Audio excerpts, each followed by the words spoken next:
Dear parishioners, parents and people of goodwill, I hope you get a chance to look at the app Pray As You Go. The link's on my website, or better still, put it on your desktop, laptop, iPhone, whatever. Just put the app straight onto that, Pray As You Go. To those out there, a happy Father's Day to you for this weekend. Even though as I wish you a happy Father's Day, I know there has always been and always will be a tension in the air in relationships. That is why in the Gospel of the 23rd Sunday of year A, Jesus wishes to relieve some of the tension. I won't go into the whole passage, but he states by saying, if your brother or sister sins against you, and tell him his fault between you and him alone. If he listens to you, you've won over your brother. At its widest, what Jesus is saying is, if anyone sins against you, spare no effort to make that person admit his or her fault and get things right between you. This begs the question, is it easy to tell a person that she or he has hurt you? No way. I don't underestimate the difficulty. Let's go to things a bit deeper and know that Jesus only wanted the best of relations between us, not things to escalate, as they often do when we try to brush things under the carpet or avoid conflict at any price. That is not the way of the gospel. So let's talk about this a little bit more and try to get the mindset of Jesus of what is best for us and for others in the long run. If we feel that someone has wronged us, we should try to put our complaints into words. One of the worst things we do, as we know from the past, is to brood over wrong.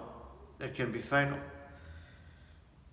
It can poison the whole mind and life until we can think of nothing else but our sense of personal injury. Any such feeling should be brought out in the open faced and stated. And often the very stating of it will show how sometimes not that important, how trivial the whole thing is. That's some of the time. If we feel someone has wronged us, we should try then to speak to them personally, some face to face. Some say the writing of letters has caused more trouble than anything else, or emails these days. A letter may be misread and misunderstood. It may quite unconsciously convey a tone it was never meant to convey.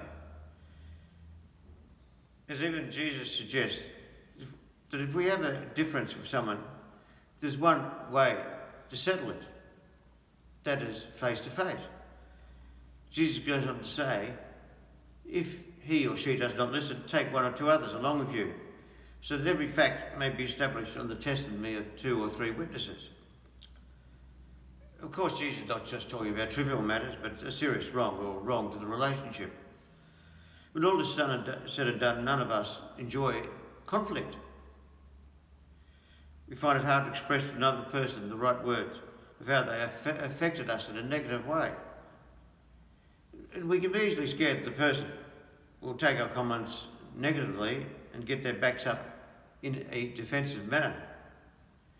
We can all do the Dale Carnegie course of how to win friends and influence people, or go to the Harvard School of Business Ethics for the best negotiation skills and get a master's degree.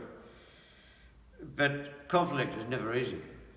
Accordingly, this time I pray to you in your present conflict difficulties, or any future conflict difficulties, but remember sometimes at least you have to inform a person how they have affected you, partly at least that they don't do the same to others. All the best if there's any particular conflict situations going on in your household at this time, or with significant friends. Over and out again from Father Greg online.